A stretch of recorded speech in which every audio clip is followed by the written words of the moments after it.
tu connais probablement le parc d'attractions La Ronde. Oui. Est-ce que tu es capable de me nommer un autre parc d'attractions très important dans l'histoire de Montréal, mais avant La Ronde? Non. Aucun? Aucun.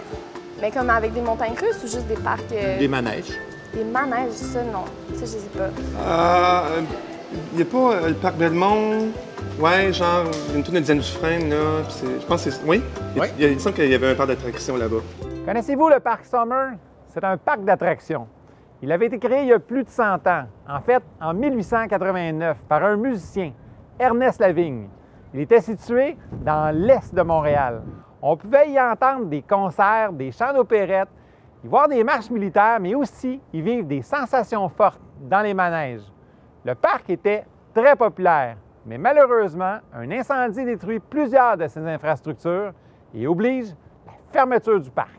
Il y a aussi à Montréal le parc Dominion, dans lequel on peut découvrir des manèges excitants. Il se vantait même d'être le plus grand parc d'amusement au Canada. Son manège vedette est le Chute de Chute, dans lequel on retrouvait une grande chaloupe dans laquelle les participants s'installaient et dévalaient une pente très abrupte. Et tout le monde était éclaboussé. Même si le parc Dominion et Summer se livrent une chaude lutte, la véritable concurrence vient du parc Belmont. Depuis 1923, on retrouve ce parc d'attractions dans le nord de Montréal, dans Cartierville, un secteur quand même bien desservi par le service de tramway. Il devient vite le rendez-vous des amateurs de sensations fortes. En 1967, la Ronde ouvre ses portes dans le cadre de l'Exposition universelle et doucement, l'affluence du parc Belmont diminue. Puis, en 1979, c'est la catastrophe. 2 enfants se blessent dans un manège. À partir de là, l'ambiance se détériore graduellement.